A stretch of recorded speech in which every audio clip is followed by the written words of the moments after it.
fact is you're dealing with like a 1,500-pound animal, so there's a very real possibility something at some point might not go according to plan. I get questions a lot in the comments about overcoming fear after falling off a horse, after having a bad experience with a horse. So if that happens to you, then it's understandable to feel fear, because our brains are literally hardwired to keep us safe. If a big 1,500-pound animal puts you in danger, then your brain is going to automatically be like, that's a bad plan.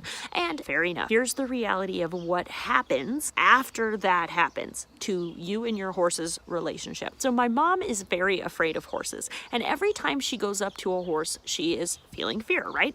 So here is how horses operate. You walk up to them, you are the predator, they are the prey. You feel fear, and they feel your emotions. So she walks up and she's afraid, and she goes, I'm afraid of you. But the horse doesn't think, oh, she's afraid of me. The horse goes, what are we afraid of? Because the horse is simply feeling your fear. They're not contextualizing it as, oh, they're afraid of me, or even they're not even looking at what you're afraid of. They're just going, cool, afraid. What are we doing? Where are we running? The reality is, if you're afraid of horses, you have to understand that you are actually influencing them on an emotional level, in a literal physical level, not even just you being afraid. You are influencing your horse to also feel that fear. This video might not actually be that helpful, but in order to make any changes in your life, first you have to understand the full connotation of the problem that you're facing. So if you are afraid of riding, then you have to know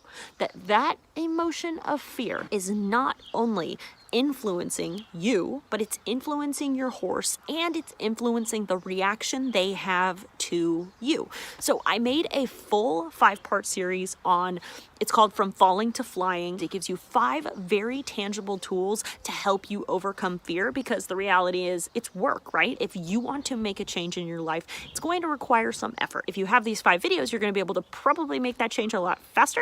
But if not, then at the very least, you need to understand that you being afraid is making your horse afraid. And they don't know that you're afraid of them. They just think we are afraid. And then they kind of go, of what? At the very least, if you understand that, then at least you're off to the right start, because then you can take some accountability and recognize that the fear you're both feeling is actually from you. It's not from them, it's from you. So now that you know, I hope that you watch that 5-part series. I'll link the first one below. I can't link a whole playlist, but all 5 of those are going to give you 5 actual tangible steps to overcoming your fear, especially if you've just fallen off your horse. See you there.